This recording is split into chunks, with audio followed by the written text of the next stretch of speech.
picture this, yeah. You're walking home as the sun sets, and you see someone you think you know Mm. approaching you. And you start walking with them, but as you walk, you realize something's really wrong. Really, really wrong. They have to keep getting taller and taller, and suddenly they're huge. Their head's practically touching the clouds, and they're carrying you up, up, and away. Pretty creepy, right? Yeah, that's definitely nightmare fuel. Well, that's the terrifying tale of the Bombare Turoo, a creature straight out of Iranian folklore. And that's what we're going to dive into today on Iranian Things. Hmm. Welcome back, everyone. I'm Mars, And I'm Tannaz. and we are so glad you're here with us for our 48th deep dive. We've been on this amazing journey exploring all the amazing things about Iran. Lately, we've been really fascinated by the stories, the folklore, the mythology, even venturing a bit into cryptozoology, all those mysterious creatures. But today, we're heading to southwestern Iran, to a place near the Des River. We're going to unravel the mystery of a Jinn, a supernatural being in Islamic and pre-Islamic mythology. You ready to meet the Bombare Turoo? Absolutely. The Bombare Turoo is fascinating, in part because it's so tied to a specific location.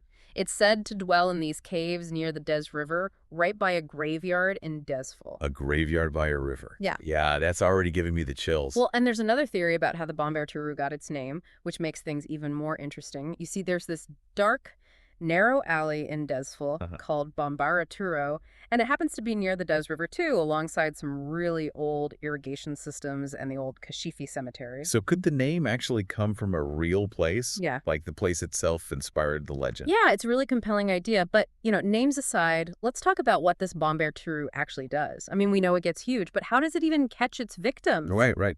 Well, the Bombare Turoo is known for being a master of disguise, especially around twilight, like dawn or dusk. When it's harder to see clearly, it approaches people disguised as someone they know, someone familiar, could be a friend, a relative, even a neighbor. And then it lures them away with some excuse, and Good then, boy. yeah, and that's when it happens. The creature starts to grow taller and taller, carrying its victim higher and higher until they're lost in the darkness. Wow, that is seriously scary stuff. I mean, if I saw that happening, I think I'd just freeze in fear. Is there any way to escape it? Yeah. Like, what can you do if you encounter this thing? Well, thankfully, the stories about the Bombare Turoo also provide some ways to protect yourself. It's believed to have two main weaknesses, metal and salt. Metal and salt. Really, that's not exactly what you think of when you're fighting a monster. No, right. It's kind of unexpected. The stories say that if you show the Bombare Turoo a metal object, any metal object, it'll be terrified and back away. And salt has a similar effect. Apparently, even a simple rock of salt is enough to send this creature running. A little bit of metal, a dash of salt. But what if you don't have either of those things handy? I mean, are you just out of luck? Well, there's one more option, and it's almost like a magical chant. If you shout the phrase, Sizan Jul Duzara Nemek, which means you want the needle or the salt, the Bombare Turoo is said to be confused and disoriented, and it shrinks back to its normal size. Wow. So a bit of metal, a sprinkle of salt, or a well-timed phrase. Those are your survival tools. But it really makes you wonder, why would these everyday things be so powerful against this creature? I mean, what's the connection there? That's a really good question, and it leads to some pretty fascinating interpretations. For example, metal, especially iron, has long been associated with protection in many cultures. It's often seen as a symbol of strength and purity, something that can ward off evil. Yeah, that makes sense. And salt. Well, salt has also been used in purification rituals and for protection for centuries in many different traditions. So maybe these everyday objects hold a deeper meaning, a symbolic power that we don't always think about. It's interesting because in a lot of Iranian folklore, we see these themes of purity and light fighting against darkness, which is often represented by creatures like the Bombare Turoo. Exactly. It's like a battle between good and evil, and these simple objects, metal and salt, become these powerful tools in that fight. And the phrase itself, you want the needle or the salt. It's almost like an incantation, a spell that breaks the Bombare Turoo's power. Yeah, like the words themselves have a magic to them.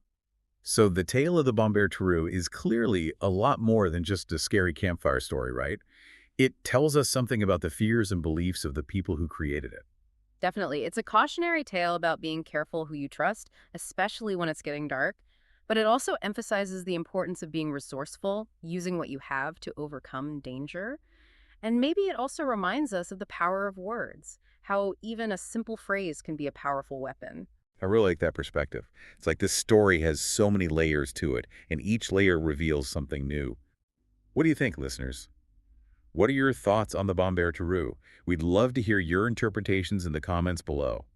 And while you're at it, don't forget to hit that like button and subscribe to our channel for more deep dives into the wonders of Iran. We're always excited to explore new ideas and hear your perspectives. We're also always curious to learn about similar stories and creatures from other cultures. The world is full of amazing tales like this. You know, it's amazing how these stories, even though they're rooted in myth and legend, can make us think about some really big questions like the power of belief, the hidden meanings behind everyday things, and the importance of preserving these cultural stories, especially in a world that's becoming more and more focused on technology and logic. Right. Do we lose something important when we dismiss these tales as just superstition? Maybe that's something to think about on your walk home tonight. Just try not to be out too late. You never know what might be lurking in the shadows. Yeah, best to be safe, Yeah, especially around twilight. exactly.